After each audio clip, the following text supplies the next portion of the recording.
आजची डिश पोहे. पोहेसाठी लागणारं साहित्य पाहूया. कांदे, कोथिंबीर, कढीपत्ता, निवडलेले पोहे, चिरलेला टमाटा, चटणी, हळद, मीठ, जिरे आणि मोहरी.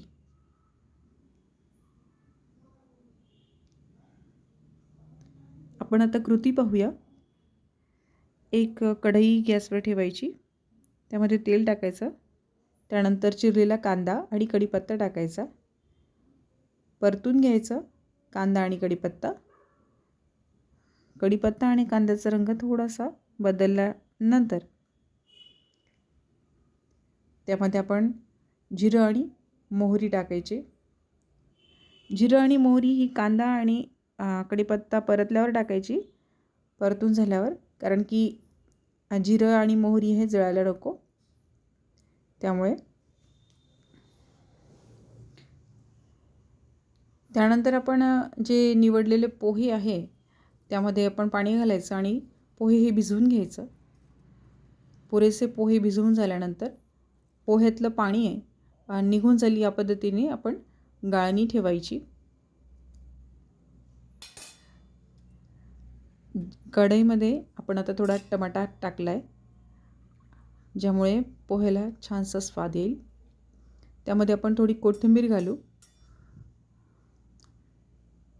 कोथिंबीर आणि टमाटा या दोन्ही वस्तूंमुळे पोहेला खूप छान अशी चव येते. हे पहा, आपलं जे काही पोहे आपण भिजवलेलं होतं ते छानपैकी भिजलेलं आहे. त्यामध्ये आपण चटणी, मीठ, हळद हे टाकणार आहे आणि पोहेला ते व्यवस्थितपणे लावून घ्यायचं आहे.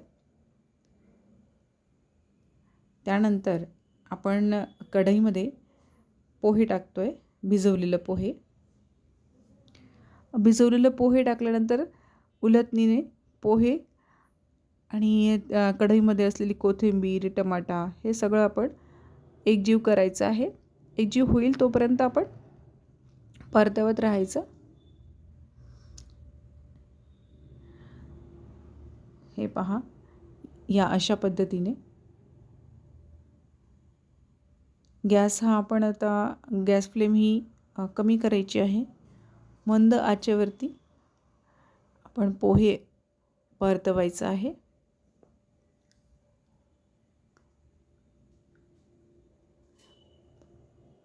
गॅस हा फुल नाही करायचा, जेणेकरून पोहे चटकणार नाही. पोहेमध्ये थोडीशी साखर घालायची, ज्यामुळे पोहे हे छान मऊ येतं. साखर घालून झाल्यानंतर पुन्हा पोहे कलसवायचं, चाळायचं उलटणीने आणि जे काही कढईमध्ये टाकलेले आपले पदार्थ आहेत ते एकजीव करायचे. त्यानंतर पोहे झाकायचं. थोडंसं 2 ते 3 मिनिट झाकून झाल्यानंतर छान अशी वाफ येते. हे पहा, हे पोहे तयार आहे. या पद्धतीने तुम्ही ही पोहे बनवून पहा आणि आस्वाद घ्या. व्हिडिओ आवडला तर लाईक करा, शेअर करा, कमेंट करा.